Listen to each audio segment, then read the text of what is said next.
خون دینے کا سب سے بڑا نقصان کیا ہے؟ خون دینے کا نقصان کوئی نہیں، البتہ فائدہ بڑا ہے۔ ریگولر خون دینے والے فرد کو دل کے دورے اور کینسر کے چانس باقی افراد کے مقابلے میں 95% کم ہوتے ہیں۔ یہ ریسرچ امریکن میڈیکل ایسوسی ایشن کی ہے۔ خون سال میں کتنی بار دیا جا سکتا ہے؟ ایک صحت مند انسان جس کی عمر 17 سے 50 کے درمیان ہو اور وزن 50 کلو سے زیادہ ہو، سال میں کم از کم 2 بار آسانی سے خون دے سکتا ہے، جبکہ ایک بار خون دینے کے 3 ماہ بعد عطیہ دے سکتا ہے۔ کسی کو خون کا عطیہ دینے کے بعد کتنے دنوں میں خون بن جاتا ہے؟ خون عطیہ کرنے کے 3 دن میں کمی پوری ہو جاتی ہے، جبکہ 56 دنوں میں خون کے مکمل خلیات بن کر تازہ خون رگوں میں دوڑنے لگتا ہے۔ پاکستان میں کتنے فیصد لوگ خون دیتے ہیں؟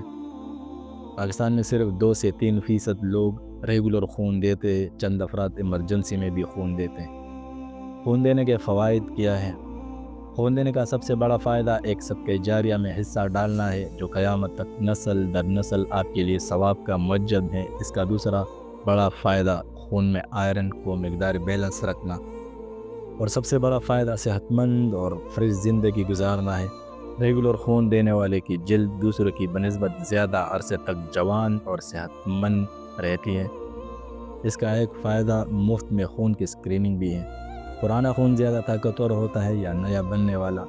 نیا بننے والا خون پرانے کے نسبت زیادہ فریش اور طاقتور ہوتا ہے۔ خون کی زندگی کتنی ہوتی ہے؟ خون کی زندگی 120 دن ہے، یعنی 120 دن میں ہمارے خون کے خلیے مردہ ہو کر پیشاب کے راستے نکل جاتے ہیں اور نئے وجود میں آ جاتے ہیں۔ پھر ہم خون دینے سے گھبراتے کیوں ہیں؟